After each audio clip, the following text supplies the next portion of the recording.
Rain hammered the windshield like shattered glass. The city lights blurred into silver streaks as Daniel White, CEO of a billion-dollar tech empire, drove faster than he should have. He wasn't running from traffic. He was running from guilt. Just hours ago, he'd fired 200 employees over a video call. No warning, no apology, just budget cuts. Now, alone in his luxury sedan, he could still hear their voices in his head, angry, disappointed, betrayed. You don't care about people, Daniel. You only care about profits. Maybe they were right. He'd built an empire from nothing. But somewhere along the way, he'd forgotten how to be human. The rain thickened. His phone buzzed. It was his assistant. Daniel reached for it, just for a second. Tires screamed. Glass exploded. The world spun.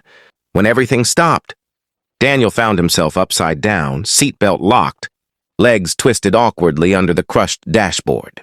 Pain shot through his body. He tried to move. Nothing. He shouted, voice hoarse, "Help! Somebody, please!" But no one answered. Only thunder. Blood dripped down his forehead. He hit the horn. It didn't work. His phone lay shattered near the pedals. Then he heard footsteps, heavy, running fast through the rain. A man's voice yelled, "Hey! Is anyone in there?" Daniel's breathing quickened. His entire body shook. "Please don't hurt me," he stammered, barely able to lift his head. "I can't walk." The figure came closer, a tall man in a soaked hoodie. The stormlight flashed across his face. He was black, mid-30s, eyes sharp but kind. "Relax, man," he said quickly. "I'm not gonna hurt you. I'm here to help." Daniel's mind raced. He'd heard stories, people robbed after accidents, victims abandoned. But this man didn't run away. He tore off his jacket, covered Daniel's bleeding arm, and shouted over the thunder, "Name's Marcus Reed. You're gonna be okay, all right? Just stay awake!" Daniel gasped. My legs! "I can't move them." Marcus leaned closer, checking his pulse. "You might be in shock. Don't try to move." "I can't feel anything below my waist," Daniel whispered, trembling. "Please, call someone." Marcus pulled out a cracked phone. "Already did. Ambulance is on the way, but traffic's jammed. Bridge is flooded." Daniel's lips quivered. I can't breathe." Marcus grabbed his hand. "Look at me. Focus on my voice. You're safe. I got you." And somehow, in the middle of that storm, Daniel believed him. Minutes crawled like hours. Marcus stayed by the wreck, trying to keep Daniel conscious. "Stay with me, man." "What's your name?" Daniel White." "All right, Mr. White. You got kids, family, someone I can call?" "No, just my assistant." Marcus nodded slowly. "Then it's just me and you right now." Lightning flashed. The road was empty except for them and the broken car. Marcus took off his hoodie, covered Daniel's chest to keep him warm. "Don't let yourself sleep, Daniel. You'll go into shock." Daniel studied the man's face. Rain dripped from his lashes, his clothes torn, but his eyes held a strength Daniel hadn't seen in years. "Why are you helping me?" Daniel asked weakly. "Because you need it," Marcus said simply. "Ain't that enough reason?" Daniel laughed bitterly, then winced from pain. "No one does anything for free anymore." Marcus smirked. "Guess you've been around the wrong people." Through the shattered window, Marcus spotted gasoline leaking. His heart dropped. "Hold on," he said urgently. "I gotta get you out of here before this thing blows." He tugged at the crushed door. It wouldn't move. Daniel groaned. "Leave me. You'll get yourself killed." Marcus ignored him, grabbed a tire iron from the ground, and jammed it into the door hinge. He pushed, grunted, cursed under his breath. Come on." The metal creaked but didn't open. Flames started licking the side of the hood. Daniel screamed, "It's burning!" "Please, Marcus!" Marcus's muscles tensed. He kicked the door again, and it finally gave way with a loud snap. Smoke poured out. He unbuckled Daniel's seatbelt and carefully pulled him out through the window. Daniel cried out in pain. "My legs!" I know," Marcus said, holding him tightly. "Just breathe." They stumbled away from the wreck, collapsing on the wet grass as the car burst into flames behind them. For a long moment, neither of them spoke, just the sound of rain and fire crackling. Finally, Daniel whispered, You saved my life." Marcus shrugged, still catching his breath. That's what people do. Daniel stared at him, chest heaving. You don't even know me. Marcus gave a tired smile. Don't need to. The distant sirens finally grew louder. Daniel looked over, noticing a child's drawing tucked inside Marcus's torn jacket pocket. A little crayon picture of two people, one tall, one small, holding hands. He pointed weakly. You have a kid? Marcus nodded. Yeah, my son Jaden. He's 8. Smartest kid on the block. You left him. To save me? Marcus looked at the burning wreck. Couldn't just drive by, man. He'd never forgive me if I did. Daniel's eyes filled with tears. Real ones, not from pain this time. I don't even remember the last time someone cared that much. Marcus sighed. Then maybe it's time you start remembering. Paramedics arrived, rushing Daniel onto a stretcher. One of them asked Marcus, You family? Marcus shook his head. Just the guy who didn't keep driving. Before they closed the ambulance doors, Daniel grabbed Marcus's hand. Don't leave, he whispered. Please, I'm scared. Marcus looked at him, this powerful CEO, broken and helpless, and said softly, You're not alone anymore, Daniel. I promise. As the ambulance drove off, Marcus stood in the rain, watching the lights fade. He didn't know then that this moment would change both their lives forever, because saving Daniel White was only the beginning of what fate had planned. He saved a stranger in the rain. But what happens next will break your heart. Of please don't hurt me, I can't walk. The truth that follows will change everything. Bright lights, cold air, the smell of disinfectant. When Daniel White opened his eyes, he wasn't in his car anymore. He was lying flat in a hospital bed, tubes in his arms, a monitor beeping beside him. For a moment, he couldn't remember what happened. Then it hit him. The rain, the crash, the fire, the man who pulled him out. Marcus! He tried to sit up, but pain exploded down his back. He gasped. His legs didn't move. No, no, no, no, he whispered, panic flooding in. I can't feel my legs. The door opened. A doctor in blue scrubs walked in, her voice calm but serious. Mr. White, please don't move. You were in a severe accident. Your spine took a major hit. Daniel's throat tightened. What are you saying? She took a deep breath. You've suffered a temporary paralysis from the waist down. It's too early to say if it's permanent. The words hit like a bullet. Temporary. Permanent. He couldn't process them. You're saying I might never walk again? He said in disbelief. The doctor nodded softly. We'll do everything we can. Then she left him alone, with nothing but the sound of machines and his own, heartbeat echoing in the silence. Hours passed. Nurses came and went. Nobody stayed. That's when the door quietly opened again. Marcus stepped in, wearing an old denim jacket, holding a paper cup of coffee. Daniel blinked in surprise. You came back. Marcus smiled. Didn't think I'd let you face all this alone, did you? Daniel's voice cracked. You saved me once. You don't owe me anything. Marcus pulled up a chair. Ain't about owing. You needed someone. I got time. Daniel looked away. You have a son. You should be with him. Marcus chuckled. Jaden's with my sister for the night.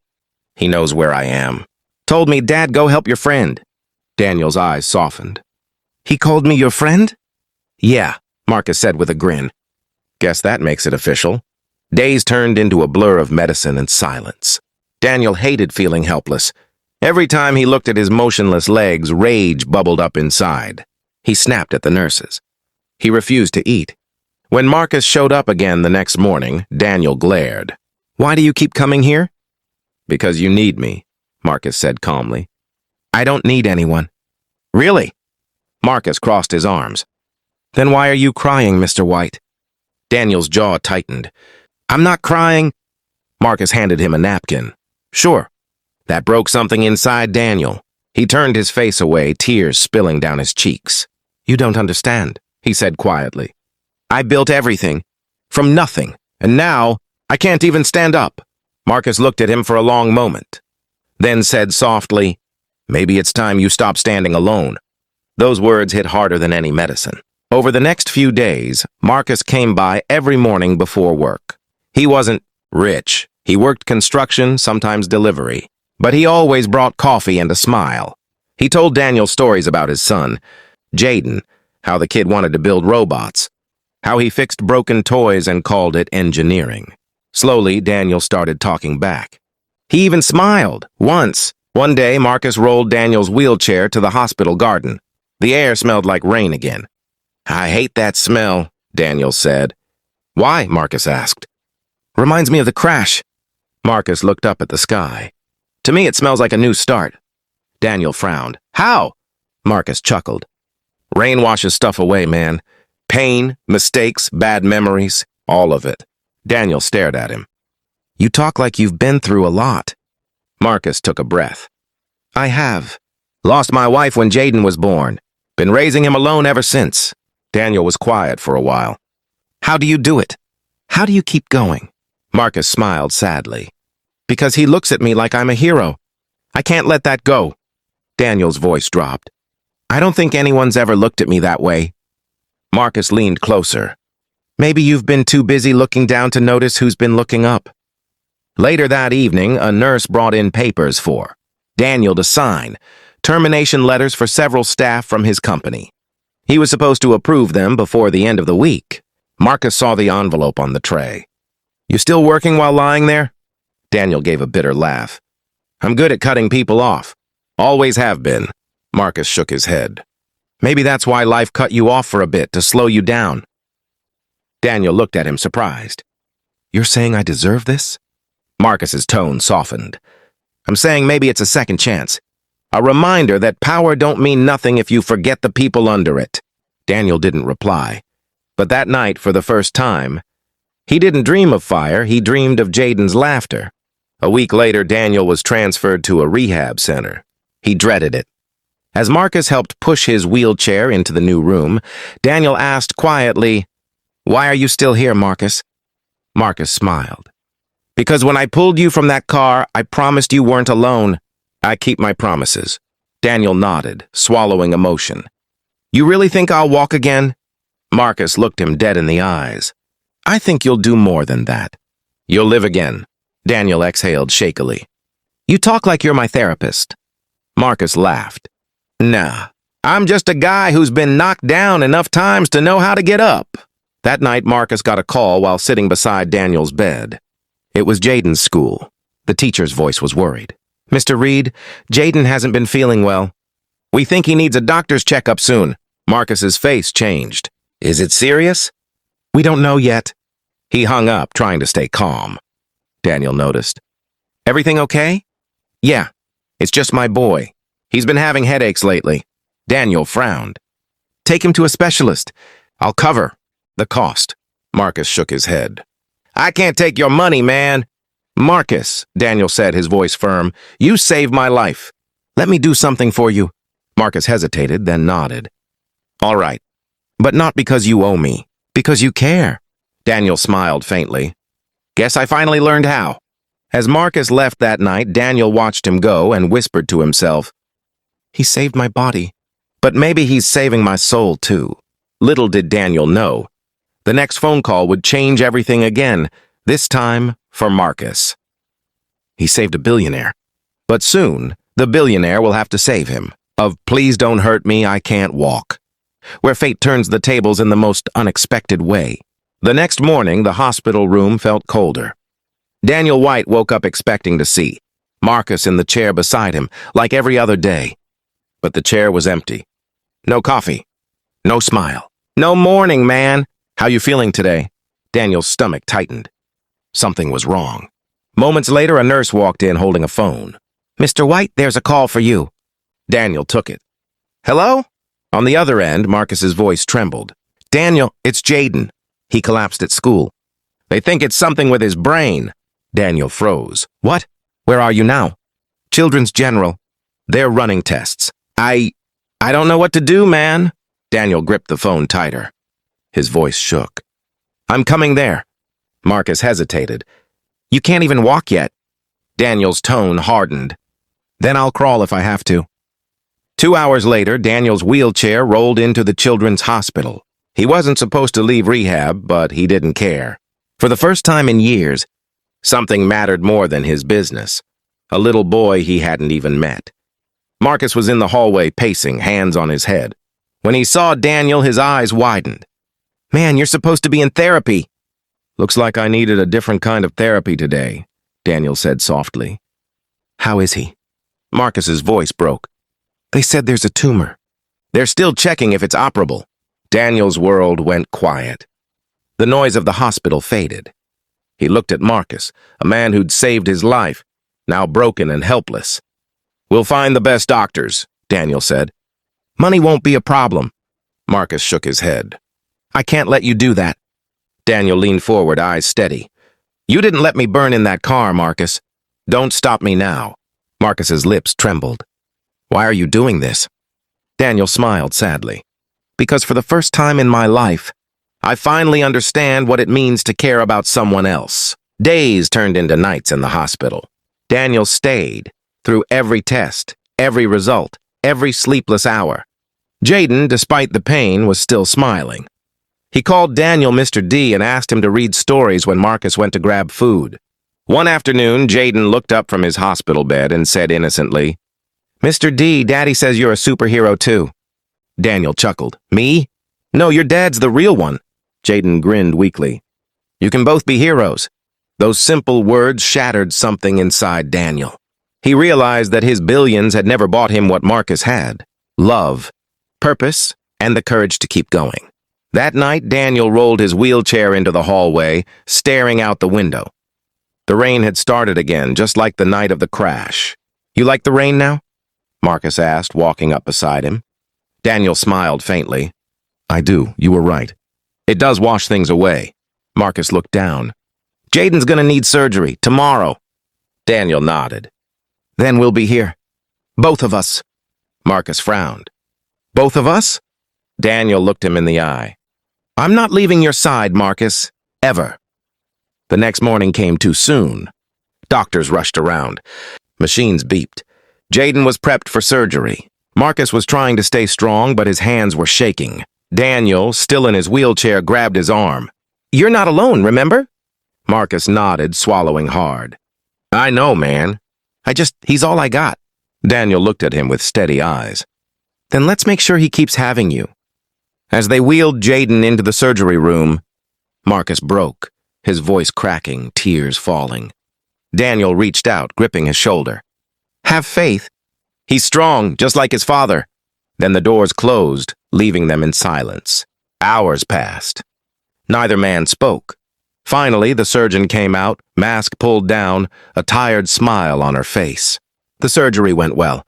We got it early. He's going to be okay." Marcus's knees gave out. He dropped into a chair, head in his hands, crying for the first time in years. Daniel couldn't hold back his own tears. He'd cried for pain before, but never from joy. "You did it," Marcus said through sobs. "No," Daniel said softly. "We did it." Weeks later, Jaden was recovering fast. Daniel returned to rehab with a new fire in him and a new goal: to walk again, not just for himself, but for the people who saved his heart. Every morning, Marcus and Jaden would visit, cheering him on. "Come on, Mr. D. You can do it," Jaden would shout. Sweat poured down Daniel's face as he gripped the parallel bars. His legs trembled. Pain shot up his spine. "I can't." "Yes, you can," Marcus interrupted. "You saved my son. Now save yourself." Daniel clenched his teeth, pushing harder. One step, another. Then suddenly he stood. The room went silent. Tears filled Marcus's eyes. Jaden clapped, jumping up and down. "He's walking! Daddy, he's walking!" Daniel looked at them, his best friend and his little hero, and smiled through tears. "I told you," he whispered. "I'd crawl if I had to." Months later, Daniel returned to his company. But things were different. He rehired the people he'd once fired. He started a charity fund in Jaden's name to help single parents and accident survivors. And in his office hung a photo, him standing between Marcus and Jaden, all three smiling under a bright blue sky. The caption below read, "The day I stood again, not because of power, but because of people." Sometimes the people you save end up saving you. He lost everything and found something greater than wealth, humanity. If this story touched your heart, like, share, and follow for more emotional stories that remind us what truly matters.